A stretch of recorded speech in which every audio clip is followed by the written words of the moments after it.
A indústria fabrica mais que produtos. Fabrica inovação, transformação e desenvolvimento. Um setor que movimenta todos os outros e conta com o Senai para evoluir e transformar o Brasil. São 26 institutos de inovação e 58 institutos de tecnologia que desenvolvem soluções e tecnologias inovadoras. Com o Senai, a indústria fabrica mais que produtos. Fabrica um Brasil mais forte.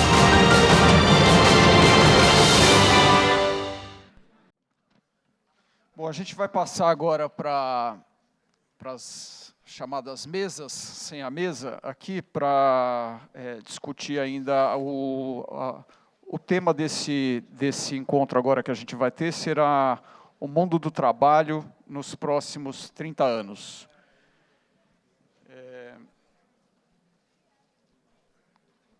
Vou chamar, então, o Fábio Steibel, que é diretor executivo do Instituto de Tecnologia e Sociedade do Rio de Janeiro.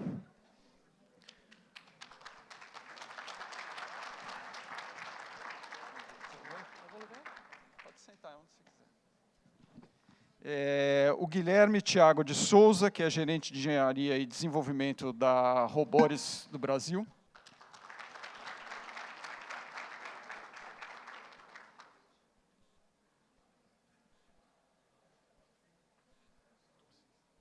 Bom dia, tudo bem?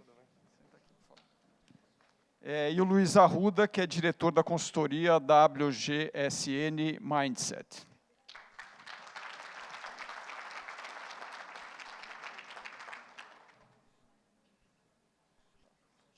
Bom dia, tudo bem? Bom, bem-vindos, senhores. Sentar, por favor. A ideia aqui é que cada um faça uma pequena apresentação de 10 minutos, e aí a gente abre também, mais uma vez, para as perguntas. A ideia é começar com o Fábio.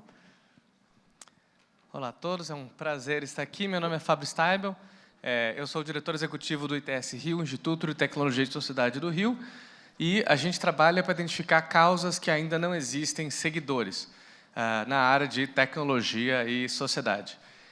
Quando eu estava vindo para cá no avião, eu peguei um relatório da Federação Internacional de Robótica, que diz que do ano passado para cá nós temos 15% mais robôs entre nós do que ano passado. Isso não é bom, isso não é ruim, isso é uma característica. No Brasil, existe menos de um robô para cada 10 mil trabalhadores. Na Índia, existem 362 para 10 mil e a Ásia está de longe disparada no uso da robótica. E aí, pensando com a cabeça do ITS Rio, a gente pensou o que isso significa. Parte do problema da robótica é a gente imaginar uma grande fábrica onde saem os trabalhadores e onde ficam as máquinas.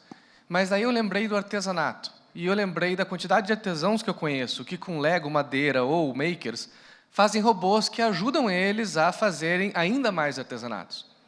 Então, se a gente pensar na robótica como algo que aumenta a nossa capacidade, talvez a gente consiga pensar numa robótica que cria empregos e trabalhos diversos. Segunda coisa que eu aprendi ontem foi que eu sou a geração ///, ///. E daí, na fala anterior, a gente pegou um pouco disso, porque eu sou meio cientista político, meio comunicação, meio advogado, e eu conheço quase ninguém mais que é meio isso, meio aquilo, aquela pessoa que não consegue explicar para a avó o que faz, porque a gente sempre é muita coisa. E isso diz um pouco sobre o trabalho hoje, onde cada vez menos você tem a ideia de ter um emprego e cada vez mais você tem ocupações, onde você consegue vender horas, você consegue vender dias, você consegue contratar outras pessoas. E aí eu volto para os relatórios que tentaram entender o impacto da inteligência artificial no mundo. Um primeiro relatório da Oxford saiu e disse que a inteligência artificial iria tirar 43% dos empregos. E isso parecia muito alarmante. Depois veio o da McKinsey, teve um da Ford, teve outros. E, na verdade, a gente não faz a mínima ideia ainda de que trabalhos irão desaparecer sobre inteligência artificial. E aí eu lembrei do caixa eletrônico, porque a ATM, quando chegou na década de 90, foi, com certeza, uma redução enorme no setor financeiro de empregos que tinham na agência bancária. E não faz nenhum sentido hoje você ter um caixa no banco, onde você vai até ele e fala, me dá R$20, e ele pega um papel, anota seu saldo, tira R$20 e te dá R$20. Então, a chegada da ATM, de certa forma, combateu bastante os trabalhos numa indústria. Como é a questão agora se os caminhões daqui a pouco forem dirigidos sozinhos, que é a coisa mais próxima que a gente tem de veículos autônomos funcionando aí fora em mercados descontrolados. Mas, ao mesmo tempo, eu lembrei da China e da revolução de fintechs que aconteceram lá sobre pagamentos eletrônicos e da chegada do Mercado Livre e os outros marketplaces na internet que criaram um mercado digital e de financiamento muito maior do que era na época que você só tinha o banco e a ATM. Então, eu falei provavelmente 4 coisas meio desconexas e sem sentido, para concluir de que a gente não sabe ainda qual vai ser o emprego do futuro ou o futuro do emprego.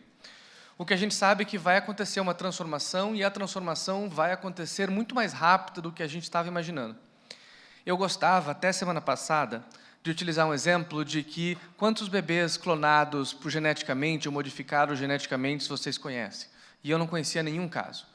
Mas a capacidade de você modificar um bebê existe há pelo menos 15 anos.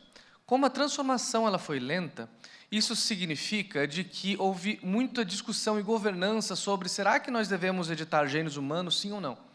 Isso barrou um pouco a inovação até que nós tivéssemos questões éticas, questões principiológicas para fazer aquilo. Ontem, semana passada, já existe um bebê na China que dizem foi modificado pelo CRISPR, que foi editado geneticamente. O tempo que nós tínhamos para tomar a decisão desapareceu. Não vai mais acontecer de você ter um avanço na inteligência artificial, robótica, processamento, e nós temos tempo de pensar realmente como a indústria, como os serviços vão reagir a isso. Essa é a situação que nós temos. E aí, se eu tivesse que escolher 2 mudanças para colocar nisso, eu escolheria 2 que, teoricamente, não fazem sentido. A primeira delas é governança e a segunda delas é infraestrutura. E nenhuma dessas palavras significa exatamente o que elas significam. Governança é um desafio que nós temos muito grande de como conectar setores para a tomada de decisão. Regulação na internet. ITU, braço da ONU, discutindo se telecomunicações deve ser um mercado onde é orientado por voz ou se é um mercado que deve ser orientado por dados. E se telecomunicações for um mercado regulamentado por dados, tudo que vocês puderem imaginar, blockchain, inteligência artificial, cloud computing, etc., significa que agora é telco. E isso cria uma grande confusão nas camadas. Se for o contrário, significa que a infraestrutura que você tem de telecomunicação pode não ter modelo de negócio, e nós podemos não ter como conectar os conectados. A única forma de você dar conta desse desafio, de como regulamentar a telecomunicação e serviços associados a isso, é com governança. É de pensar como é que eu consigo construir instituições, fóruns que conseguem pensar a indústria, a sociedade civil, os governos, trabalhando juntos para escutarem uns aos outros e tomarem decisões. E essa é provavelmente o grande gargalo que nós temos hoje, como criar instituições que permitam a governança desse sistema. Então, agora que temos novo presidente, novos ministros, a gente foca muito no que o ministro vai fazer. Mas eu queria muito saber de como é que a gente pode ajudar o ministro a fazer essa transformação. Porque senão a gente fica discutindo sozinho, e governança é algo ainda muito difícil de fazer. Por isso que no ITS a gente tem a área de democracia e tecnologia, e a gente trabalha em novas metodologias, no uso de tecnologia para conectar setores. Tem um aplicativo que você assina projetos de lei para o blockchain, tem metodologias multissetoriais para tomada de decisão rápida. Então, eu acho que governança no trabalho, eu acho que é um desafio. Como coordenar essa modificação? A segunda e última coisa que eu acho que precisa é infraestrutura. E infraestrutura não significa ponte. Não significa necessariamente o que as pessoas imaginam como infraestrutura, como algo antigo. Eu gosto muito do pensamento na Ásia, onde a tecnologia é vista como infraestrutura. E aí eu fico imaginando, se na terceira revolução industrial, em vez de levar energia elétrica, a gente levasse uma tomada de 3 pinos. Em vez de levar infraestrutura para que a transformação nas cidades pudesse acontecer, a gente levasse a última milha do que a gente precisa, e daqui a pouco um padrão que é consideravelmente diferente dos outros padrões que estão aí. E quando a gente fala, por exemplo, na infraestrutura da tecnologia nas escolas, parece que a gente esquece que metade das escolas públicas brasileiras não tem internet. E da outra metade que tem, provavelmente só tem internet suficiente para o diretor enviar um relatório, porque são 2 megas para a escola toda. E aí você pensa na Estônia, que conectou todas as escolas em 98, quando a gente mal sabia o que era a internet ainda, e aí você olha nos mercados digitais na Estônia hoje e você vê uma transformação. Então, pensar na tecnologia como infraestrutura parece ser essencial para a gente pensar na transformação digital. O Uruguai fez uma agenda digital, e essa agenda digital tinha lei de acesso à informação, lei de governo digital, vários milestones de regulação, de pactos, de infraestrutura e etc. E isso fez do Uruguai um país que tem uma agenda hoje digital consideravelmente diferente da nossa. E o Brasil ainda tem uma nova agenda digital a cada 6 meses, porque é difícil de você ter uma certa estabilidade. E aí eu finalizo pegando algo da fala anterior que eu achei muito interessante, que era, se você imaginar que você tem um crescimento contínuo e que o futuro está em algum lugar para frente, você imagina que um pequeno balanço para baixo é aceitável. E aí eu finalizo com a ideia do futuro, do que eu acho que a gente pode pensar nesse emprego do futuro.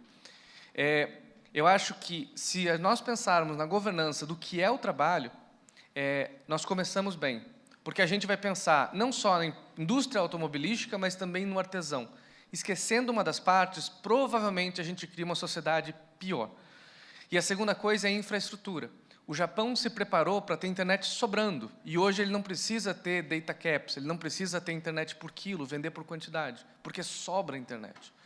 A gente deveria pensar a tecnologia aqui como uma infraestrutura que o governo deveria promover e a indústria devia promover para o desenvolvimento. Muito bem, obrigado, Fábio.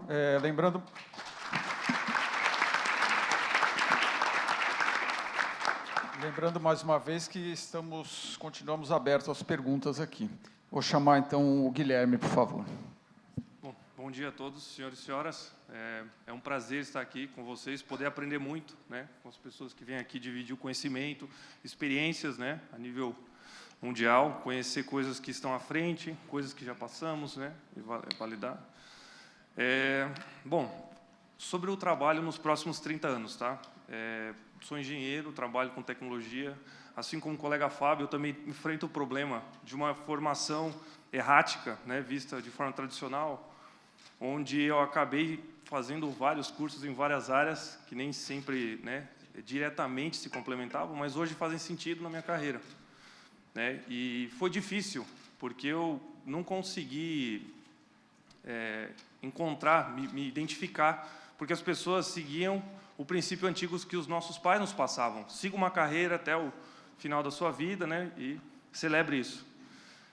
Bom, só que as coisas vêm mudando, as mudanças não são novas. Né? No nosso tempo, na nossa geração, em comparação a gerações como pais e avós, que tivemos a oportunidade de trocar experiência, as coisas estão acontecendo muito rápido. Quem daqui lembra do atendente de elevador? Hoje em dia não existe, né? Do rapaz que levava os cadernos, né, para os estoques, conferências, quem ia ao banco e assinava o saque do dinheiro. Eu conheci pessoas, eu tive diretores que assinavam para sacar dinheiro ao banco. Na minha geração isso é inconcebível. Eu falo, nossa, como assim, né, celular? Então, a mudança ela vem acontecendo, né? Não é novidade. E é um fato, quem está dizendo isso é o mundo, é a humanidade. Se um robô pode fazer uma tarefa, ele fará. Ele fará porque fará melhor, fará mais rápido, terá melhor desempenho, né? Só que, geralmente, essas tarefas, elas são tarefas repetitivas, muitas vezes, são tarefas em que não há necessidade da fagulha da criação, né? Não há necessidade da motivação, do sentido. Isso são coisas que nós não conseguimos ainda dar para as máquinas, né? Ela pode achar uma dezena de informações através de análise de dados, mas para que tenha um sentido e que a relevância que nos importa ainda cabe a nós tomarmos essa decisão, né? Bom, vocês viram, né? Elon Musk lançou um carro no espaço, recentemente passou por Marte, nós enviamos espaçonaves e pousamos, e não só pousamos na água, é um feito incrível, né? A Ásia está comentando sobre planos, junto com a China, em conjunto, para a construção de uma plataforma entre 6 e 11 quilômetros abaixo da superfície. Né? Olha o nível do desafio da engenharia, né? Olha onde a humanidade está querendo chegar. Ao passo que estamos indo a Marte, colonizar, com a NASA enviando a recente sonda que chegou, também estamos ao outro lado, fazendo estudos para explorar, né, uma parte que cobre 70% do planeta que nós não conhecemos. Conhecemos melhor a Lua que o fundo do mar, né? Bom, então, tem um site que eu gosto de citar, né, que é o Will Robot Take My Job? Se vocês puderem acessar, né, willrobottakemyjob.com. Esse site ele é curioso, ele é um site que foi feito em 2013, né, baseado num livro escrito por 2 sujeitos, onde ele faz uma análise dos empregos que serão tomados em função da automação, da automatização, da modernização, né?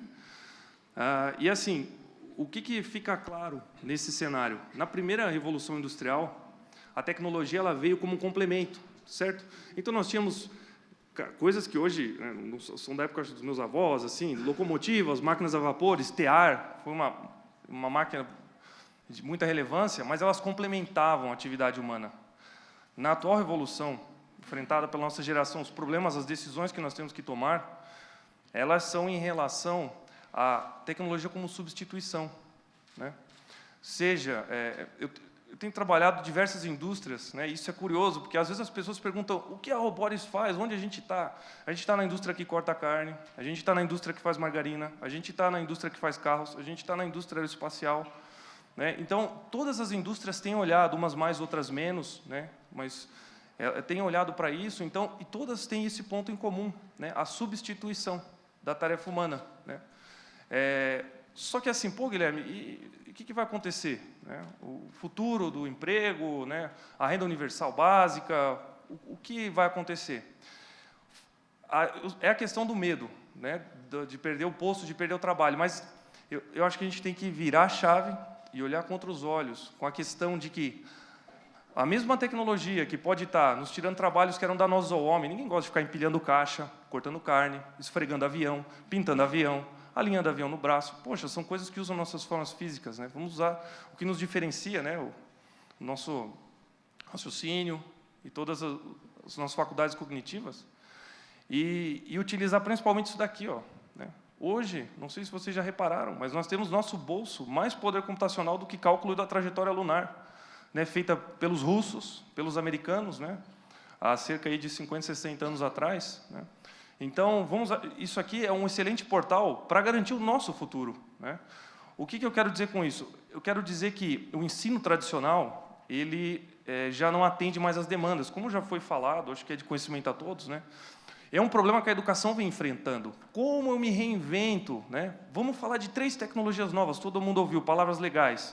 Inteligência artificial, que não é tão nova, mas teve a implementação prática recente, né?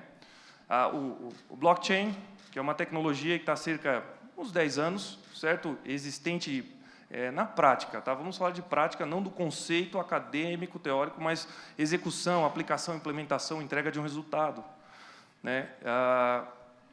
Essas tecnologias, o Cloud Computing, desculpa, esqueci de citar a terceira, o Cloud Computing. Essas 3 tecnologias, nos últimos 10 anos, elas apareceram. Como o setor educacional vai se preparar para uma tecnologia tão recente, se um curso de engenharia toma, em média, de 5 anos, né? Então, 5, 6 anos, né? Depende do aluno, mas essa é a média. Ou seja, os professores não têm tempo de se adequar aos novos conhecimentos, às novas áreas que estão vindo, né? Buscar profissionais, se capacitar. Então, o ensino tradicional já está bypassado, né? Esse ensino deve vir a partir, por exemplo, da iniciativa do STEAM, né? Onde as crianças elas têm a interação, o professor já não é mais, né, como na escola ateniense, aquele filósofo na pedra, no púlpito falando, né, e multiplicando. Não, ele é um facilitador, como já foi comentado, né? Os pais estimularem em casa. Minha filha, eu sou engenheiro, minha mulher fica meio brava, mas eu faço protoboards para minha filha, põe um LED, liga uma luz, para ela entender, poxa, existe isso, sabe? Você aperta aqui, liga ali. Estimular a criatividade, né? E, voltando ao que eu estava comentando do nosso poder computacional, a questão hoje não é caro fazer um curso, né? Como foi comentado, à noite eu continuo fazendo cursos online, né? Os meus amigos perguntam muito, eu costumo também não coletar, né, nomes, eu não gosto de coletar habilidades, coisas que foram feitas, o que nós conseguimos fazer, porque hoje você consegue uma série de certificados, né, online, a um custo barato, acessível, você pode fazer em qualquer lugar, né? Durante a sua ida para o trabalho, se você vai de carro, você pode ir ouvindo, livros podem ser escutados a partir de aplicativos aqui, né? Então, você tem uma série de conhecimentos, uma série de coisas para fazer, que está aqui, ó, não tem custo, então você não precisa ir para uma universidade e estar lá, se deslocar, gastar o tempo, né, cansado, você pode fazer no conforto da sua casa, conforme o seu horário. E todas as instituições de renome mundial têm adotado essas plataformas, né, para dividir esse conhecimento, né, multiplicar. Então, o que eu quero dizer? A nossa ferramenta nós precisamos aprender a aprender, né? Foi-se o ensino tradicional. O emprego do futuro é o profissional que se reinventa a todo momento, né? Eu tive algumas reuniões, por exemplo, sobre a Lei Geral de Proteção de Dados. Eu estava discutindo banco de dados com um advogado, com um contador. Eu falei, nossa, como esses caras sabem disso aqui? Sabe, um banco de dados é relacional, não é relacional? Tem anonimização, não tem anonimização?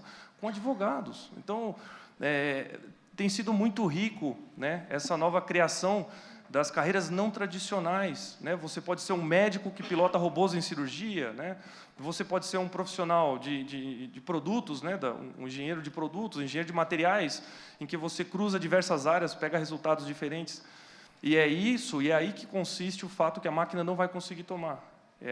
A motivação, é o sentido, esse conhecimento, ter um valor para nós, certo? Então, a minha mensagem é: nós precisamos aprender a aprender e realizar. Realizar de fato, trazer para o nosso país e fazer a coisa acontecer. Porque lá fora está andando um passo mais rápido, mas a gente precisa realizar. Tirar as coisas do papel, tirar as coisas do livro, implementar, ver na prática, fazer acontecer. Tá legal? Essa é a minha mensagem. Muito bem.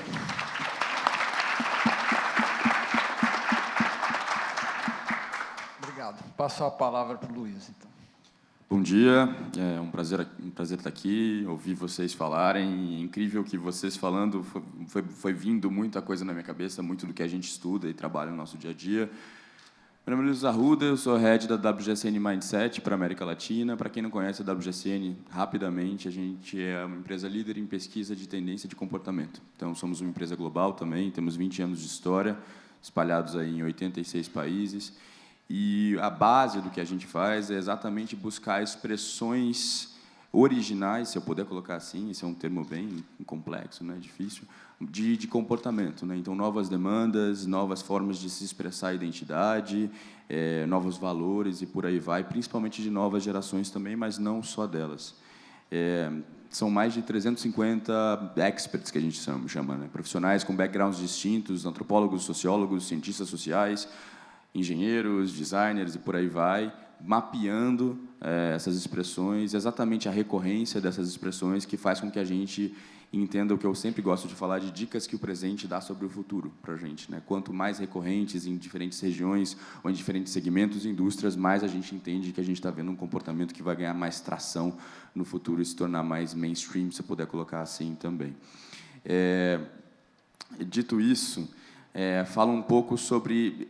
Foi muito interessante o convite, porque esse tema é um dos temas que a gente mais discute hoje em dia lá dentro, e que eu mais discuto com os meus clientes também.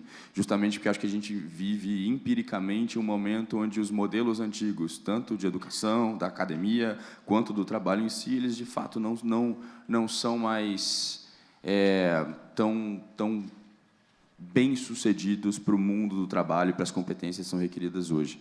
Justamente entendendo a urgência desse tema, a gente se juntou com o LinkedIn, a gente fez, ao longo desse ano, uma pesquisa, um estudo juntos, longo, mesclando, na verdade, o nosso expertise em tendência, em futuro, em consumidor, e o deles no universo do trabalho em si, chamado Futuro do Trabalho. E, nesse estudo, a gente foi entender exatamente isso, né? Bom, é óbvio que existe um contexto aí...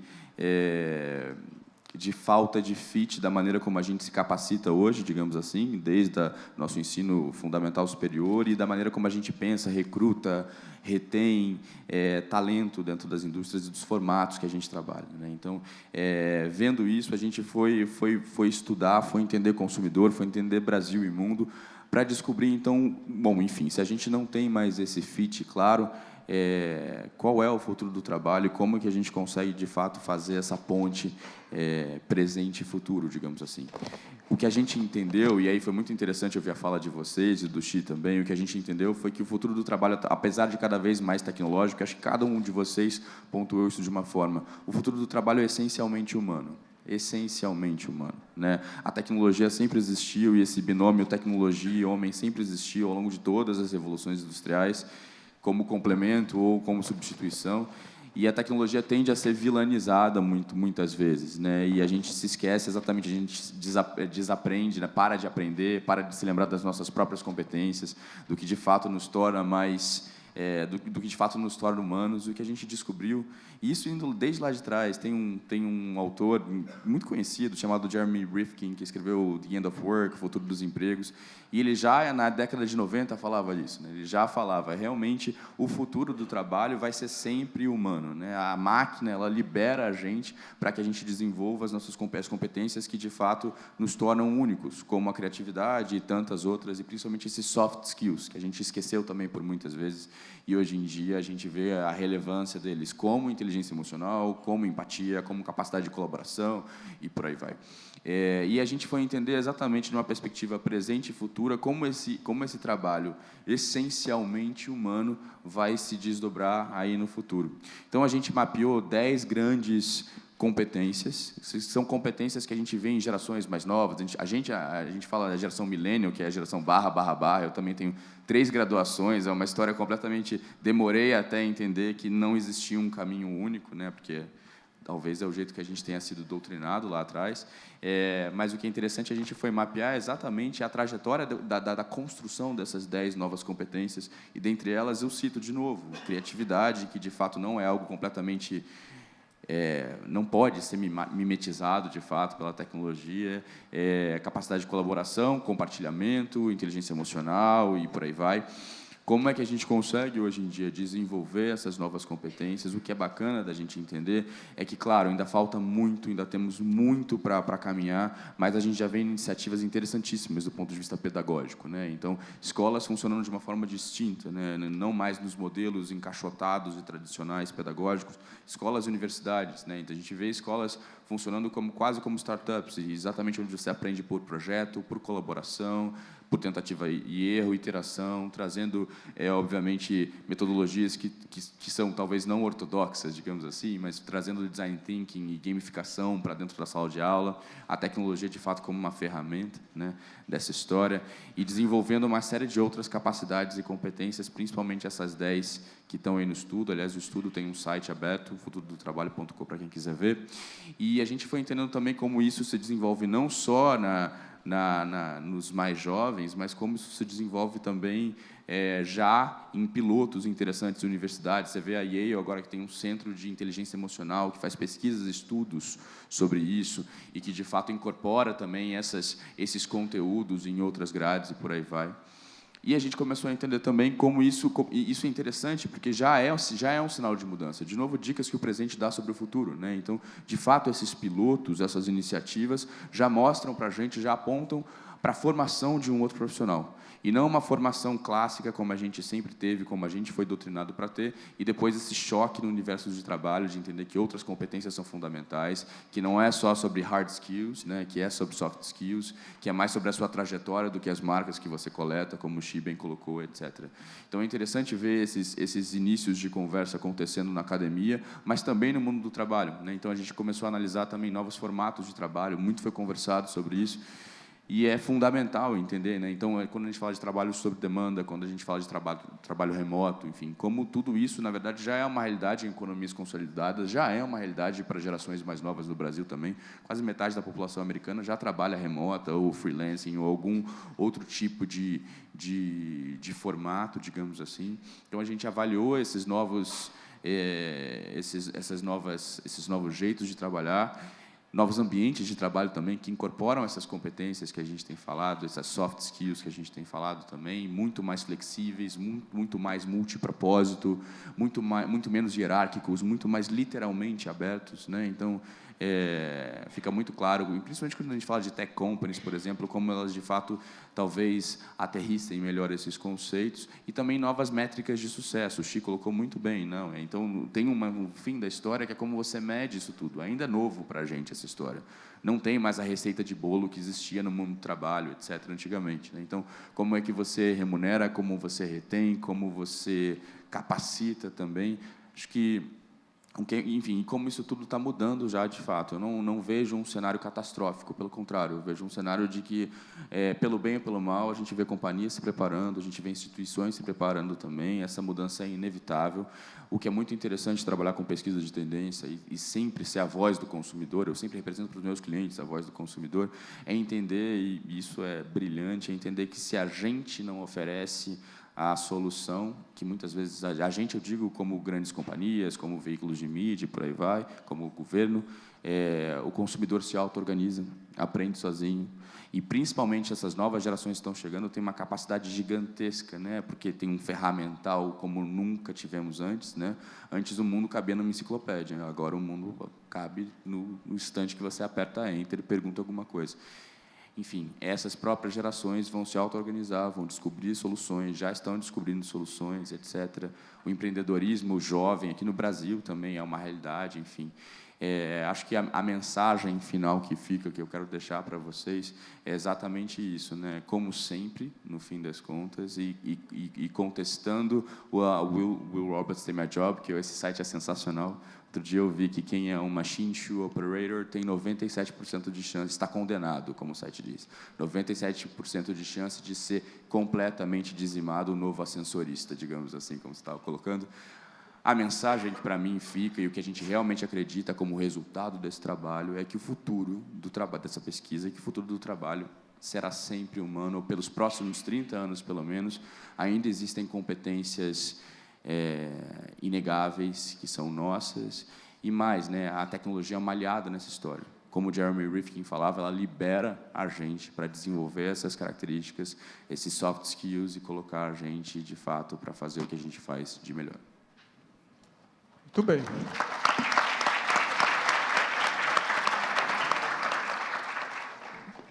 Vou tentar juntar aqui duas perguntas e fazer um comentário para colocar para análise de vocês. A pergunta da Eli, e uma outra pergunta que não tem o nome aqui, coloca o seguinte, que o ensino tradicional deveria ter outras disciplinas, né, como mais a área de educação, finanças, programação, ética, mediação de conflitos, etc., que o Brasil está, nesse momento, discutindo escola sem partido, né? Quer dizer, estamos aí patinando de novo neste quesito, por exemplo. Mas do que vocês falaram, foi falado, por exemplo, na questão da infraestrutura, né? O Brasil tem uma infraestrutura até que razoável, porém cara, né, na questão da conectividade, né, um dos países mais conectados do mundo, aí, os jovens principalmente. Foi falado aqui também em aprender a aprender. Tem aí essa oferta, algumas vezes, de cursos à distância, etc., mas as universidades, principalmente, que se massificaram, aí, a gente vê que o resultado do que sai da universidade não é muito satisfatório, né? E aqui a questão das pesquisas, né, tendência de comportamentos, etc. O que me ocorreu aqui, para fazer a pergunta, é o seguinte: o Brasil viveu aquele boom até 2013, onde teve a nova classe C, que foi incorporada aí esse pessoal todo ao mercado. A classe C foi ao paraíso, né? E agora a gente está aí de novo rateando. A minha pergunta é, tendo o título aqui do nosso painel, o mundo do trabalho nos próximos 30 anos, o que a gente pode esperar para esse pessoal de renda menor, né? Lembrando que no Brasil 50% da população trabalha e ganha menos de R$ 750 por mês. Quer dizer, e é esse pessoal que tem que evoluir para que o país cresça de uma maneira sustentável, né? Como é que vocês veem o futuro do trabalho para essas classes menos remuneradas aí? Bom, algumas coisas em que eu vou falar de fato, por exemplo, seria a questão de você capacitar, né? A questão da capacitação e da educação tradicional, né? Uma coisa em que o governo americano levou isso como fundamento é a questão do STEAM, né? Eu acho que as crianças, independente de públicas ou privadas, elas têm que ter acesso. Isso não tem como, é um ponto, né? O segundo ponto, para ser breve, é a questão de que algumas ONGs em São Paulo, eu tenho conhecimento, o meu cunhado trabalha com isso, várias pessoas, em que eles acabam dando mini cursos para as pessoas de comunidades carentes. Isso é uma realidade, mas precisa ser ampliado. Essa parte da sociedade tem que ser abraçada, né? E a parte que tem mais acesso acaba se tornando responsável, dividindo um pouco de responsabilidade com o governo, né? Mas isso é outra seara. E, principalmente, né, o que eu tenho falado é a questão dos cursos online. Você não precisa limitar a sua carreira, né? Você faz um curso, faz outro curso, se aplica. As empresas elas estão interessadas, né, no que foi comentado, do que você faz. Então, esse eu acho que eu vejo como um caminho. E vale ressaltar um último ponto aqui, que São Paulo é a maior cidade do mundo com Fab Labs. Tá? O que são os Fab Labs? São locais onde você tem acesso a impressoras 3D, acesso à eletrônica, acesso a corte, laser, programação, desenho, gratuitos. Certo? Então, qualquer pessoa, você tem o custo do seu deslocamento. Você pode ir até o local fazer suas atividades que você aprendeu no curso online, você executa. Né? Então, essas ferramentas precisam ser maximizadas. Esse é o meu ponto de vista. Acho que perfeito tua colocação. Acrescento exatamente, acho que é a evolução do STEAM, né? Do STEM para o STEAM. Talvez a gente que trabalhe com o consumidor especificamente veja o valor dessa história e esse componente na educação, né? O STEM, para quem não conhece, é Science, Technology, Engineering, Matemática, Maths, etc.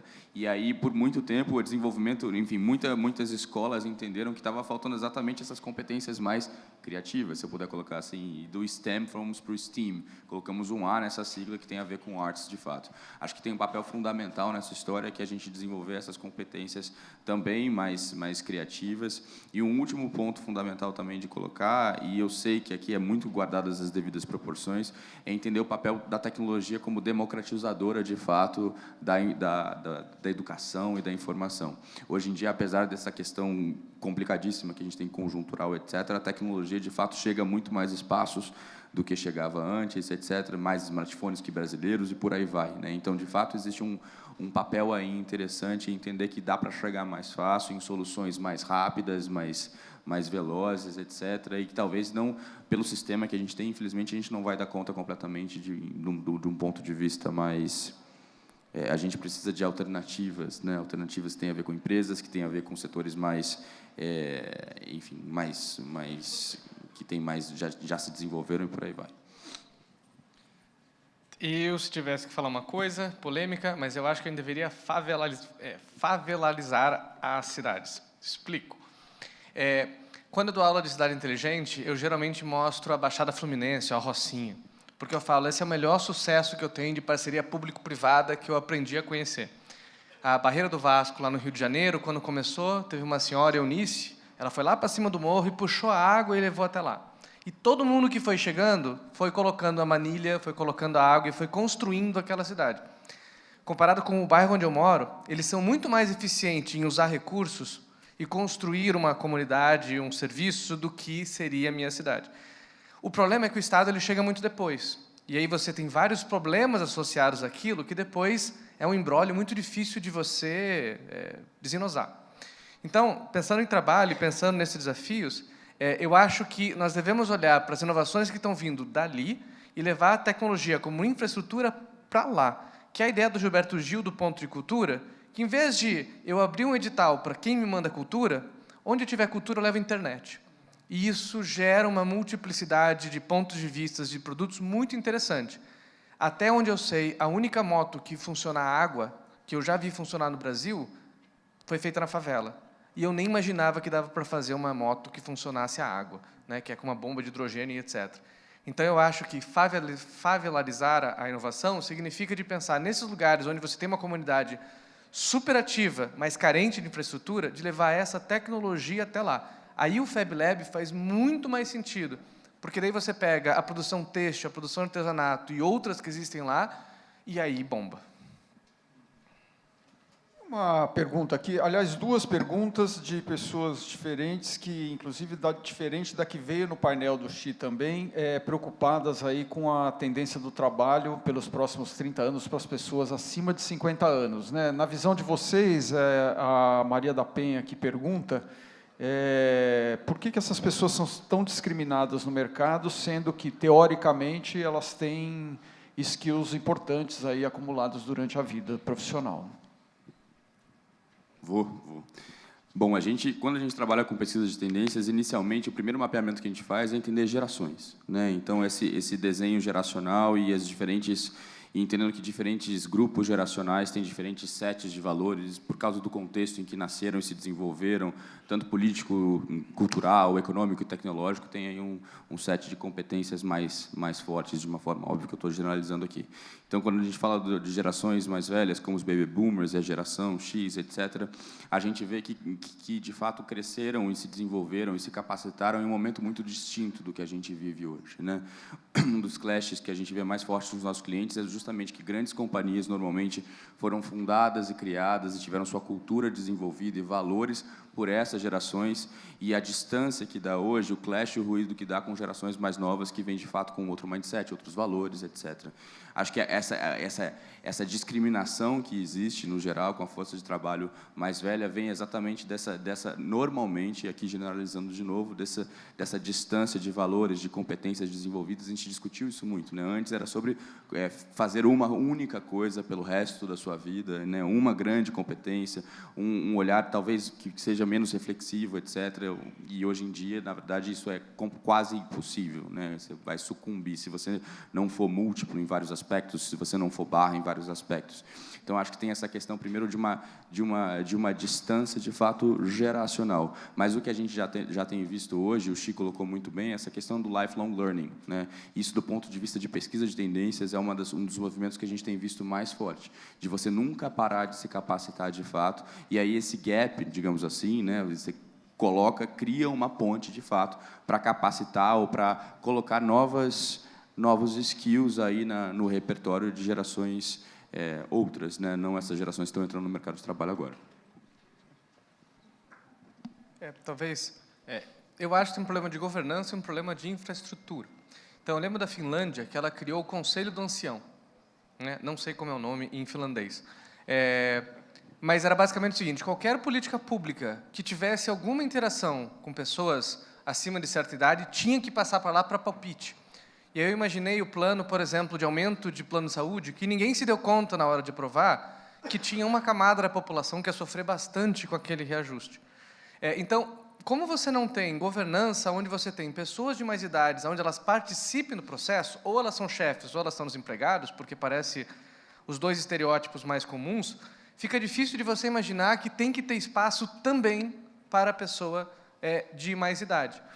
Outra coisa, e aí em termos de infraestrutura, esses tempos eu precisava contratar alguém de contabilidade, e eu queria alguém sênior, mas eu precisava de 5 horas dessa pessoa por mês. Eu não conseguia achar no mercado essa solução de 5 horas. E aí eu imagino que todo mundo de mais idade, ele quer vender um pedaço do seu tempo, porque ele já vendeu muito do seu tempo. E você não tem essa possibilidade, esse marketplace, para pessoas de mais idade entrarem no sistema de trabalho. Bom, eles comentaram bastante. Eu trago um ponto que eu acho que é a questão da conversação e do entendimento da mútua necessidade, né?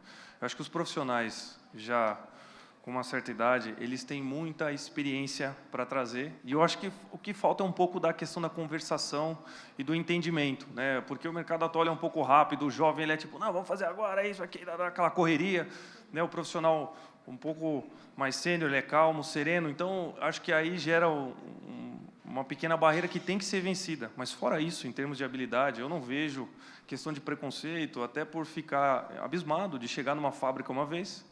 Eu vi uma fábrica maravilhosa, desenhada na época que se desenhava papel. Eu cheguei a fazer desenho mecânico, falei, nossa, que desenho fantástico, olhei 70 e pico. Falei, caceta, meu, que lindo isso aqui, né? O senhor que me recebeu era um senhor de 80 anos. Ele falou, você achou bonito? Eu falei, achei. Ele falou, fui eu que desenhei. Eu falei, nossa, falei, realmente lindo. E, de repente, 5 minutos depois, entrei na sala dele, ele abriu uma série de softwares de simulação e nós começamos a falar de um projeto, de uma linha robotizada para automação, né? Então, nossa, eu me sentia assim, viajando no tempo, sabe? Puta, eu desenhei no papel, cara. Então, os profissionais mais maduros têm essa experiência. Eu acho que é uma questão de conversar. As gerações mais novas precisam estar abertas a entender e como extrair isso para construir um caminho melhor utilizando essa experiência, porque ali tem muitos anos de experiência concentrada, consolidada, de pessoas que tentaram diversos modos, diversas maneiras. Elas não sabem só como fazer, sabem as outras 1000 maneiras de como não fazer e o que vai acontecer. Então, acho que isso tem que ser usado, e eu acho que está mudando um pouco essa questão do preconceito. Eu não sei se cabe aos setores, né? Eu falo aos setores que eu estou vinculado, e eu vejo isso como uma realidade, mas eu não sei, de repente, a outras áreas. Nessa linha, tem uma pergunta aqui em relação a mulheres, uma pergunta de gênero, que as mulheres estariam um pouco enraizadas aí nessa área tecnológica. Inclusive, temos 3 meninos aqui no palco, né, e nenhuma mulher. A pergunta, então, seria se as mulheres estão um pouco enraizadas nessa área de tecnologia e por quê.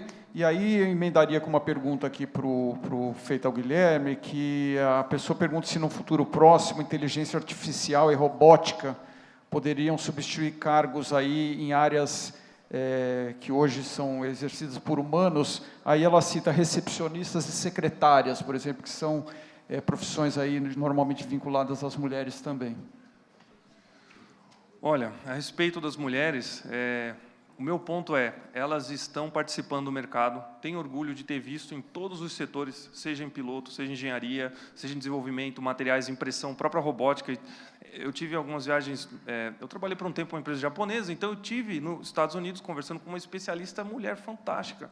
Então, nas áreas em que eu tenho transitado, eu tenho visto, elas estão participando, são bem-vindas, têm outros pontos de vista, a mulher tem umas perspectivas interessantes, traz novas soluções que os homens acabam não enxergando, né? Então, acho que tem sido muito legal. E assim, eu acho que na informática, você tem visto freelancers, programadoras, desenvolvedores de interface, desenvolvimento de moeda. Tem uma colega que está participando de um projeto de desenvolvimento de moeda na Alemanha, então as mulheres estão tomando espaço, tenho visto. Em relação aos empregos, como eu comentei anteriormente, se os empregos podem ser feitos por robôs, eles serão feitos, tá? E eu acredito que essas profissões citadas, muito brevemente, serão automatizadas, né? Não sei se é bom, não sei se é ruim. Acredito que dentro do período de 30 anos que nós estamos conversando, sim, essas profissões...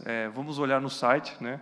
É uma boa, abrir lá, willrobotstakemyjob.com, e entender, mas eu divido a perspectiva que haverá uma transformação, sim. E a outra pergunta, desculpa, eu me perdi no raciocínio. Não, era isso, eram as mulheres e essas profissões. Querem comentar? Bom, sobre as mulheres, eu assinei um manifesto que não tem conversa, então sempre que só tem homens, eu sou obrigado a pronunciar que faltaram mulheres, ou poderia ter. Mas, quando eu entrei, me deram um crachá amarelo, e aí eu já vi que tem alguns crachás amarelos lá, e eu sei que no evento tem mulheres, por isso que eu não falei. Sobre falar sobre as mulheres no mercado de trabalho, sendo homem, eu não falarei, exceto recomendar o que elas já falaram. Então, na Folha de São Paulo, tem a coluna Agora que São Elas, e tem alguns artigos muito bons sobre ciências e o papel das mulheres na ciência, que vai desde desafios de licença-maternidade durante bolsista CAPES até a representatividade em edições de jornais e outros. Mas eu posso compartilhar uma conversa que só um homem poderia ter, que fui eu tentando convencer um árabe, na Arábia Saudita, sobre por que deveria ter políticas afirmativas para mulheres. Uma mulher não poderia entrar naquela discussão para ter aquela discussão. E foi muito interessante, porque eu tive que justificar por que havia um benefício real em ter diversidade de gênero na ONU. E é realmente um exercício muito interessante quando você tem que lutar contra algo enraizado de que o que importa é o serviço, e que diversidade, se ajudar, é bom. No final, eu acho que eles foram convencidos porque eles iam perder o voto. Mas eu não consegui convencê-los de que diversidade tinha um benefício intrínseco, e eu não conseguia dizer, no ITS, 50% nós temos cota de mulheres, então 50% tem que ser em todos os cargos, e eu não consegui mostrar para eles o benefício de ser dentro de uma governança que é diversa e tem mulheres. Então, tudo que eu posso dizer sobre isso para mim, sempre foi uma grande frustração trabalhar com isso.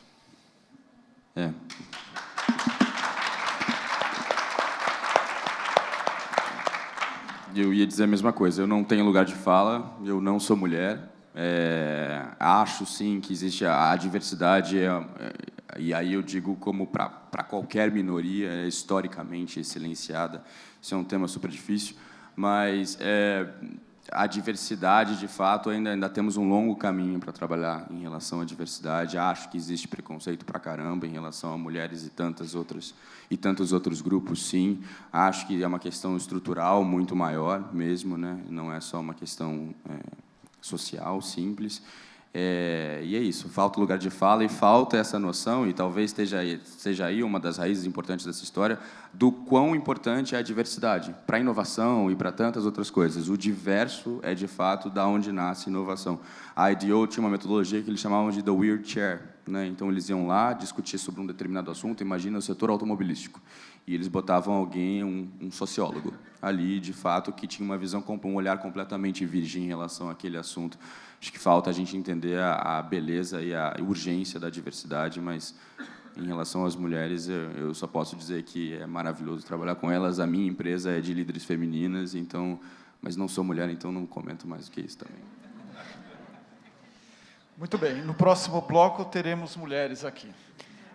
Bom, a gente não tem, acho que, tempo para mais uma pergunta. Eu quero agradecer mais uma vez a participação do Fábio, do Guilherme, do Luiz, e até uma próxima, e a gente vai já convidar os outros participantes para o bloco seguinte. Obrigado.